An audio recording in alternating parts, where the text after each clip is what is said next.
Hey guys, what's going on? It's Ash here coming at you today in Clash of Clans. How you guys doing? No, this isn't another freaking ship video. Don't worry guys, no boat, no ship, nothing to do with the update. My last Clash of Clans upload a couple days ago now was refreshing you guys with some popular attack strategies that are going on in the game right now in the meta, especially for those of you who might just be upgrading to 9, 10, and 11, or for those of you who walked away from the game and are coming back in anticipation of the big update. So today, I noticed in that last video, which was about Witch Slap at Town Hall 9, a lot of you guys commented, what is the best Dark Elixir farming strategy? What is your favorite farming strategies in the game? So I decided to take a little break from the war strategy and talk again about Dark Elixir farming with or without heroes. You know what guys, I put out a video on this same strategy about 2 or 3 months ago. It's been a while, and I wanted to kind of refresh and update it, even though it's relatively the same attack. I'll link that video in case you guys want another guide after this one, but it's a very basic strategy that I'm still using. Still, in my opinion, it's the most effective at Town Hall 9, 10, and 11 way to farm Dark Elixir. So that's what we're going to be talking about today. Let's go ahead and take a look at the attack log first, and then we'll get into the actual army composition and the pros and the cons of the army, because there is a big con as well that I want to talk to you guys about. So you'll see the loot here is very, very nice. The most recent attack here I have is only 4,000 Dark Elixir, but you know that I am actually in, what league am I even in? Titan 2 right now, so I'm getting a 2,000 Dark Elixir bonus. So whether you're 9, 10, or 11, when you're using this strategy, I would advocate farming in as high a league as possible. So the bases, you're going to have a really powerful army. You can take down almost any base at your town hall level, whether it's max or not max. And of course, getting that bonus would be nice too, right? So you're going to be relying on the Dark Elixir bonus of your league to help bolster and reimburse your elixir as well. You know, 300,000 is my bonus here right now for elixir. That's a ton. That's a huge, incredible bonus. So we're going to take advantage of all the league bonuses we possibly can while we're using this strategy. So let's actually get again to the attack log here. So my heroes, just catching you up on my base. My base is almost max. All my defenses are now 100% max. Just finished up my air defenses maybe last week or the week before. My heroes, though, I did max out my queen. My king is, we've only gotten 2 levels on him, but you can see 152,000 DE. We are well on our way to getting him to level 43. Hopefully the next time I see you guys, he will be asleep for level 43. Now, I haven't been gemming at all on my account in 6 months to a year, even longer really, except for time. Because I do war constantly still, I do gem the finish time on my heroes. So just, you know, heads up, that's how I operate. Still a dirty gemmer, kinda, but not 100% anymore. Because partially, the reason, not to get into a long digression here, but the reason I do that is to actually enjoy the game still and have a reason to play rather than just gemming and maxing everything out. It's not that fun after you're maxed out because there's nothing to do, okay? So here's my log. You can see a lot of Dark Elixir coming. Now remember to add 2,000 plus Dark Elixir to all of these raids, and the Golden Elixir is really nice too. So I think these are all the raids that I did here. Let's see. You can see same army composition, 4,000, 7,000, 5,000, 4,000, 6,000, 6,000. And the way I would advocate you guys to use this strategy, let me finally turn on a replay here so you're not just staring at my ugly face.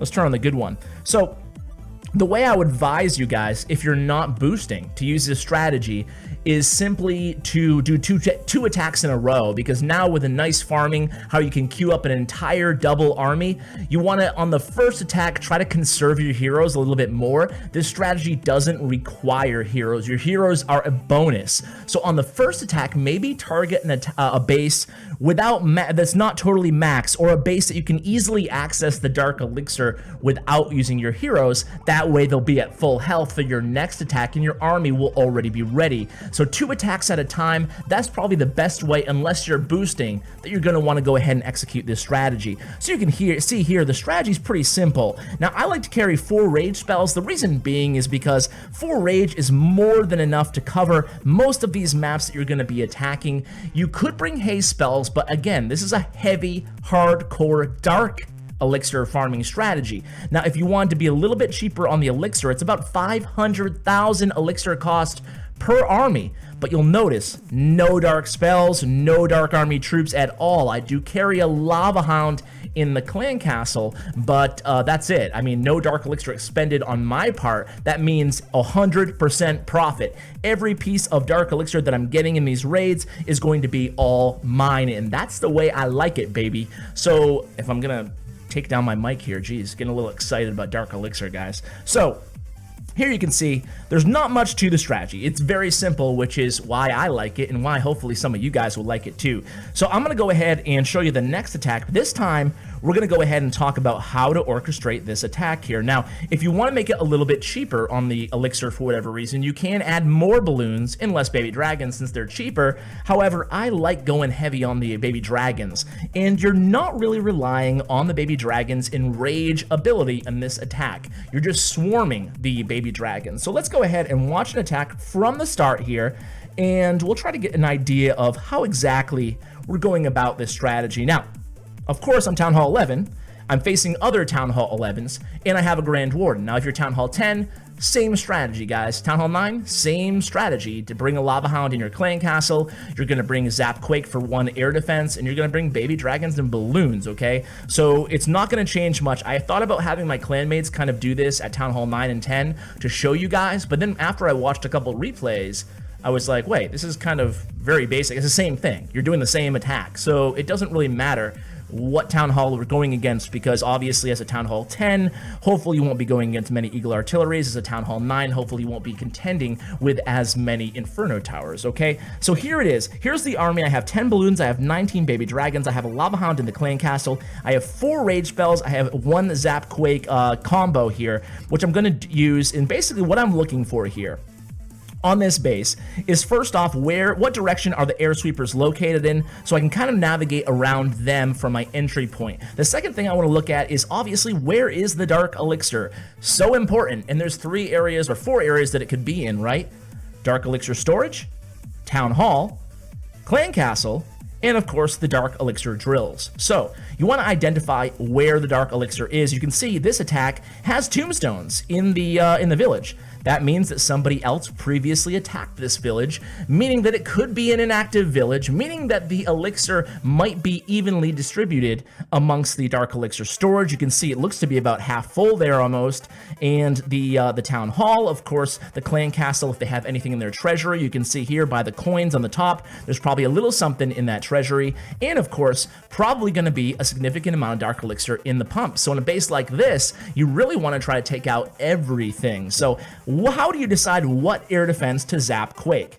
Pretty basic here. What you want to do is find your entry point. So I want to try to avoid these air sweepers. So I'm probably going to go ahead and enter in towards the Dark Elixir storage. Just make sure I get the Dark Elixir storage as well as the Town Hall down 100%, and then my heroes I'll use probably around here, coming in later, halfway through the raid, to try to take out both of these drills. Hopefully I'll get a 3-star, which is most commonly the case, especially at Town Hall 11 with this army comp. It's a very heavy, strong army comp. So let's go ahead and see how I do this here. So this air defense way over here, I take this one out because it's the one that's a little bit further away from my entry point. So I like to keep the closest one to my entry point alive. That's going to be the one that's going to be distracted by the Lava Hound. Now hopefully sometimes the Lava Hound will survive, and what that will do is it will cause him to detonate more traps while he's on his way to the next closest air defense. That's why I don't like my Lava Hound to die necessarily on that first air defense. So here comes the Lava Hound, he's going to be the first deployed, and then here comes my baby dragons,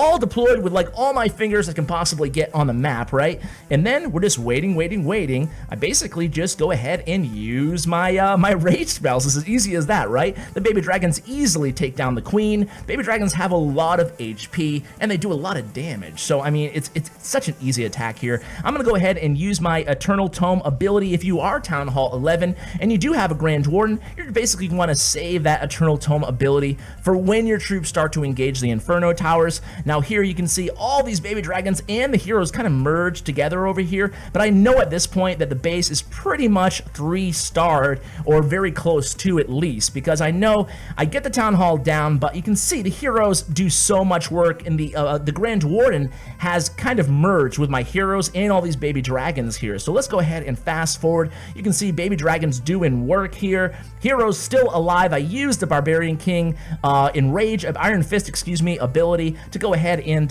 you know, break through that wall, get some work done, and that's it, baby. That's all she wrote. The Queen and 1 baby dragon are the heroes of the day. Pull off a 3-star there, and a very easy attack. And look at all that loot. It's pretty, guys. So let's take a look at the army here before we end things for this video. So the army is at the top here. So this is the cost, 562,000 elixir, and I misspoke. It does have 1 dark spell, obviously Quake, for 180 dark elixir. So it's pretty cheap on the DE, very expensive on the elixir. So what you can do if you don't have that much elixir to expend is one of 2 things. I'll turn on another replay here.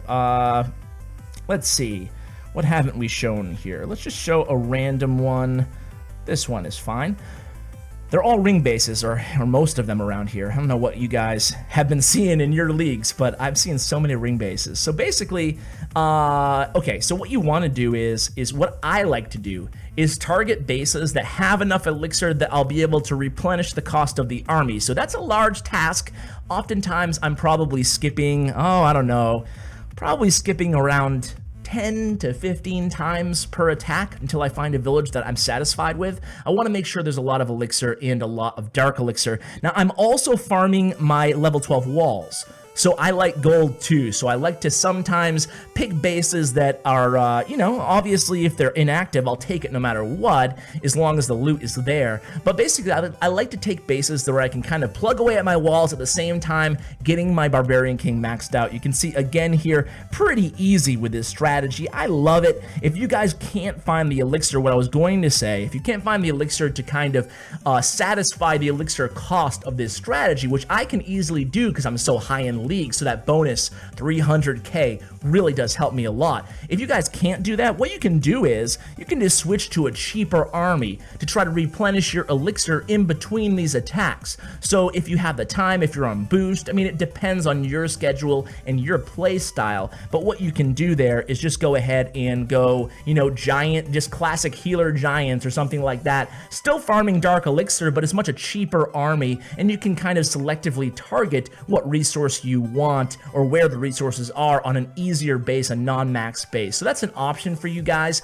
There's a lot of options there, but you know, my biggest piece of advice for those farming is to be selective with your army, no matter what army you're using, even if it's not this one that we're covering right here.